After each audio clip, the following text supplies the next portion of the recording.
ତମେ ହଁ ମୁଁ ଇଞ୍ଜିନିୟର ସୁରେନ୍ଦ୍ର ସାମନ୍ତରାୟ। କଣ କାହିଁ ଚିହ୍ନି ପାଇଲ ନା? କି କଥା କହୁଛ? ତମକୁ ପୁଣି ମୁଁ ଚିହ୍ନି ପାରିବିନି? ଯଦି ଚିହ୍ନି ପାରିଲ ଏମିତି ନଚିଲା ଭଳି ଆଶ୍ଚର୍ଯ୍ୟ ହେଇଗଲ ମୋ ପାଇଁ। ଏଇଥିପାଇଁ ଯେ ମତେ ଲାଗିଲା ତମେ ଯେମିତି ମଦ ପିଇଛ। ଲାଗିଲା ନୁହଁ, ସତରେ ମୁଁ ମଦ ପିଇଛି। ଭଗବାନ ଅଣେ ଭଗବାନ ତମେ ତ ଆଗରୁ କେବେ ମଦ ପିଇଲେ ଆଜି କଣ ପାଇଁ ପିଇଲ କହିଲ? ଏଇ କାଲି ଏଇ ଆଜି କଣ? ଆଜି ହେଉଛି ଆମ ପ୍ରଥମ ବିବାହ ବାର୍ଷିକ। ଗୋଟେ ସ୍ପେଶାଲ କେବଳ ସେଇ ପାଇଁ ଯାଇଥିଲି। ଆଜି ଗୋଟେ ଗାଡ଼ିରେ ଗୋଟେ ସ୍ପେଶାଲ କଥା। ଆରେ ବାବା ସ୍ପେଶାଲ ନାଇଁ ଆଉ କିଛି ସ୍ପେଶାଲ କରିପାରିଥାନ୍ତ କିନ୍ତୁ ମଦ ପିଇବା ନିହାତି ଜରୁରୀ।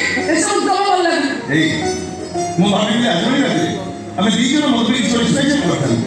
ହେଇ ତମେ ଯେତେବେଳେ ମୋ ମତ ନେଇକି ନାପସନ୍ଦ କରି ସାରିଲଣି ହେଲା ବାବା ଆଇ ଏମ୍ ସରି। ସରି କଣ ପାଇଁ ଯେ ଠିକ ଲାଗୁନି ମତେ। ଏଇ ଏଇ କାରଣ ଆଜି ଗୋଟେ ଇଂଲିଶ ଶୁଣ ତମେ ଗୋଟେ କଣ ଆଶା କଣ କଣ ଆଶା କରିବି ଯେ ଆଜି ରାତିଟା ହଉଛି ସ୍ୱାମୀ ସ୍ତ୍ରୀଙ୍କ ପାଇଁ ଏକ ସ୍ମରଣୀୟ ରାତି। ସ୍ନେହ ପ୍ରେମ ଭଲ ପାଇବାରେ ଏ ରାତିଟାକୁ ବିତେଇବା। ଆଉ କଣ ଯେ କଣ ତ ମୁଁ ପଚାରିଲି ଗୋଟେ କଣ ପାଇଁ ବୁଝେଇଲ? ଆରେ ଆଜି ଗୋଟେ ଗାଡ଼ିରେ ସବୁ ସ୍ତ୍ରୀ ପାଇଁ ତାଙ୍କ ସ୍ୱାମୀକୁ ବି ଆଶା କରିଥାଏ।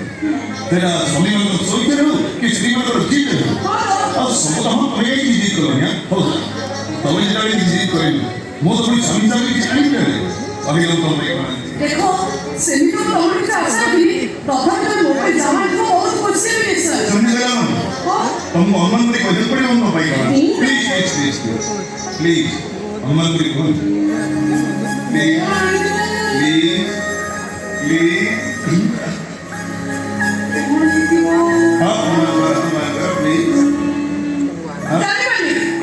ତମେ ନିଶ୍ଚୟ ମୋ ପାଇଁ ଗୋଟେ ନେକଲେସ୍ ଆଣିଥିବ। ତମ ଅନୁମାନ ଏତେ ଶସ୍ତା ଇଞ୍ଜିନିୟର ସୁରେନ୍ଦ୍ର ସାମନ୍ତରାୟ ସ୍ତ୍ରୀ ପାଇଁ ଆଣିବ ଗୋଟେ ସମାଜ ସୁନ୍ଦର ନେକଲେସ୍। ଆଉ ଦେଖ ଭାଇ କାବେରୀ ଡ୍ରାଇଭର ବି ନୁହଁ ଆଉ କିଛି ବହୁତ ବଡ଼ ଜିନିଷ। ଅନୁମାନ କର ଠିକ ଅଛି ମୁଁ ତିନି କରୁଛି ଯଦି ତମେ ନ କହିପାରିବ ବାସ୍ ମାନିଯିବ ତମେ ହାରିଗଲ ବୋଲି ମୁଁ କହିବି ହେଲା। 1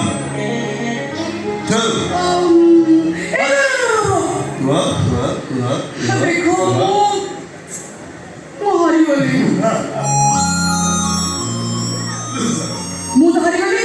ହସିଲ କାହିଁକି? ଯଦି ହସିଲ ମୋ ପାଇଁ ଉପହାର ଆଣିଛ ମତେ ଦିଅ। ହଁ ସେମିତି କହିଦେବି ନା ଆଉ କେମିତି? ତମେ ମୋ ସାମ୍ନାରେ ଠିଆ ହେବ ଆଖି ବନ୍ଦ କରିବ ତାପରେ ବି ଉପହାର ମତେ ଦେଇବ ତମେ କହିବ ଉପହାର ମୁଁ କେମିତି? ହଁ ଏମିତି କଥା। ହଉ ଠିକ ଅଛି ମୁଁ ଆଖି ବନ୍ଦ କଲି। ଏଥର କଣ ଆଣିଛ ମତେ ଦିଅ। ଆଖି ବନ୍ଦ ହଉ ଦିଅ। ଆରେ ନିଖ ଆଖି ବନ୍ଦ କର। ବନ୍ଦ କରି ଦିଅ। ହଁ ଯିବି।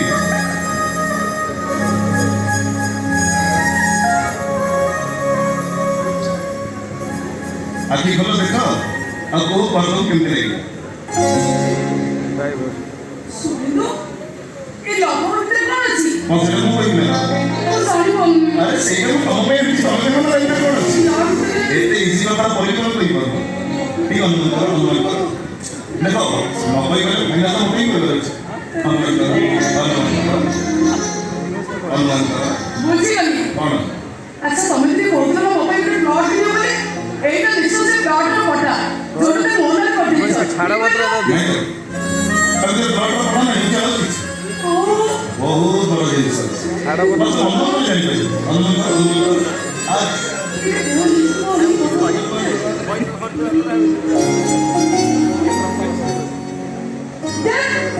କେଡ଼େ ବଗିଟା ମ କଥାରେ ଏଇଠି ଅଛି। ମୁଁ ଖୋଜୁଛି ଦୁନିଆ ସାରା।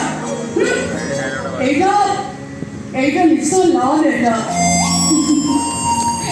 এই বর্ষা ভিতরে তুমি মতো রাজ্যের কথা কইপারুছিল সেইটা তুমি মতো উপহার স্বরূপ ଦେଇଛ।